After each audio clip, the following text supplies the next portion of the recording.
Olá pessoal, tudo bem? Chegamos à semana 4 do nosso estudo do livro O Homem Completo de Larry Titus.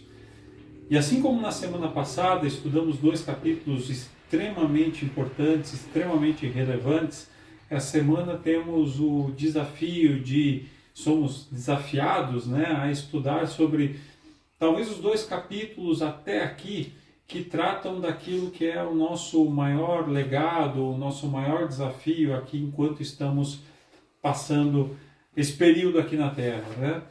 A gente vai falar no capítulo 7, no capítulo 8, sobre a nossa família e sobre a nossa casa.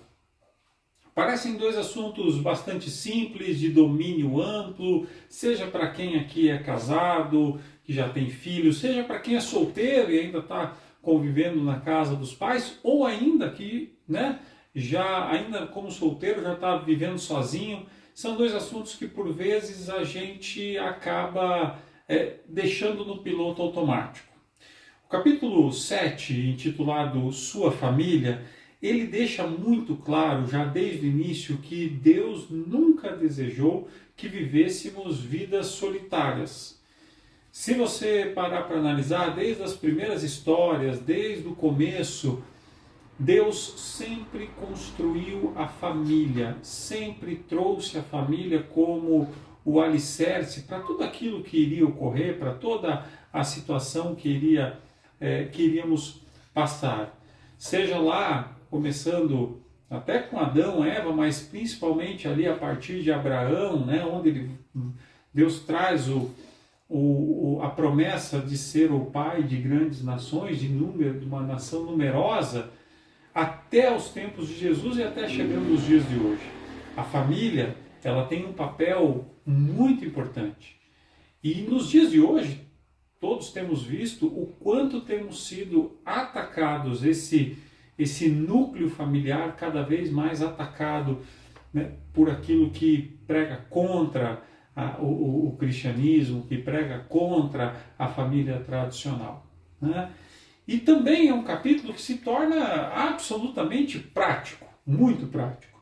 Ele traz até como quase que num checklist, quase como numa lista, alguns componentes referente àquilo que ele traz como uma família saudável.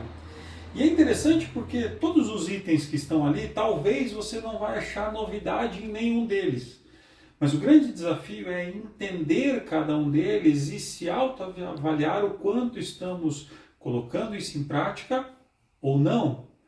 Ele começa trazendo ali que a família tem que ter a prioridade até inclusive sobre o trabalho, sobre as próprias questões da igreja, sobre as questões de recreação, status, questões sociais. Por vezes acabamos dando prioridade para uma série de outras coisas, o mundo nos cobra isso, o trabalho acima, muitos justificam que trabalham em demasia para poder trazer um conforto maior para a família, sendo que às vezes o conforto maior para a família é a presença, é estarmos juntos. Isso é algo absolutamente muito importante. Ele também traz um ponto que aqui a gente precisa sempre tomar um cuidado. Eu até fiz questão de juntar dois dos itens, aonde ele traz a questão do clima de paz. E eu costumo dizer que nós, homens, somos responsáveis pelo clima da casa. Às vezes eu falo assim, Jacques, mas não é a gente deixar isso tudo na conta do homem? Será que é bem assim? Pois eu vou dizer, meu querido, manter o clima da casa, manter o ambiente da casa, manter a paz dentro da casa é um papel nosso. Porque, pare para pensar comigo, independente se você, dentro da tua casa, a sua esposa está lá o dia todo cuidando dos filhos ou ela está trabalhando fora.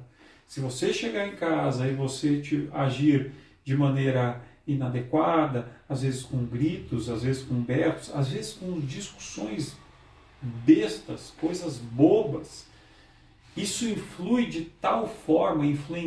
tal forma todo o clima com os filhos, clima com o próprio ambiente.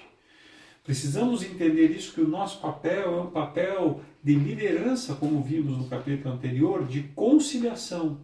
Isso é bastante importante e bastante relevante. Ele também fala do papel nosso em, como família, sermos responsáveis por incluir os nossos filhos na dinâmica do dia a dia, na dinâmica do que fazemos. Em alguns assuntos de adultos, sim, eles precisam estar envolvidos, né? Claro que tem coisas que às vezes vai ser você, às vezes vai ser a tua esposa, às vezes vai ser os dois juntos, mas é importante trazê-los para isso. Um item que é muito importante, que é comum juntos. As refeições à mesa são algo que tem se perdido nas famílias de hoje. Tem se ficado de lado, tem ficado para trás. Famílias que em volta da mesa não têm o hábito de estarem fazendo uma refeição. E às vezes não precisa ser algo nada muito diferente, nada muito sofisticado. Às vezes o próprio um café, um pão, sentarem juntos, conversarem como foi o dia, como foi a semana, às vezes conversas despretensiosas. Não deixemos que a rotina nos engula e faça com que isso se separe. Separar a família nesse momento é muito perigoso, é justamente o que o inimigo quer, é separar, é cada um comendo no seu quarto, é um comendo na sala, um comendo na cozinha, em horários separados. Isso é muito, muito ruim. E sejam consistentes em tudo, ou seja, aquilo que eu falo, eu tenho que estar sempre alinhado com isso. Seguindo aqui a nossa dinâmica, o capítulo 8 ele é realmente uma sequência daquilo que vem a sendo trabalhado. Se de um primeiro momento ele vai tratar a individualidade de cada um dentro da família, esse capítulo 8 vai falar do nosso lar. E aqui eu quero chamar a atenção para uma frase que me fez refletir muito. Essa frase está mais ou menos no meio do capítulo, onde ele diz assim: quando as coisas são colocadas em ordem, o resultado é paz.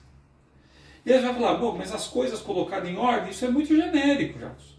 Que coisas? Que situações? É minhas finanças? É a minha relação com a minha esposa? É a relação com os meus filhos? É meu estudo? É meu trabalho? Que coisas? E aqui ele traz um capítulo muito prático, onde ele vai colocar que as coisas, literalmente, são as coisas da nossa casa. Isso aqui, de certa forma, vem de encontro com muitas teorias que são faladas e ditas no mundo aí fora. Nós precisamos ser dos bons administradores com atitude correta em relação aos recursos que foram colocados em nossas mãos. Tudo que existe, tudo que temos, tudo que Deus coloca em nossas mãos, foi Ele que nos proveu. E se nós não formos zelosos pela nossa casa, nós vamos ter um problema. A provocação é fazer da nossa casa um lar. E não é a mesma coisa. Muitos têm uma casa, poucos têm um lar.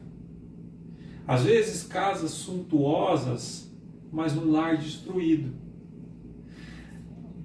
Aqui o papel de sermos intencionais na gestão da nossa casa, em cada um saber o seu papel e estarmos em conjunto.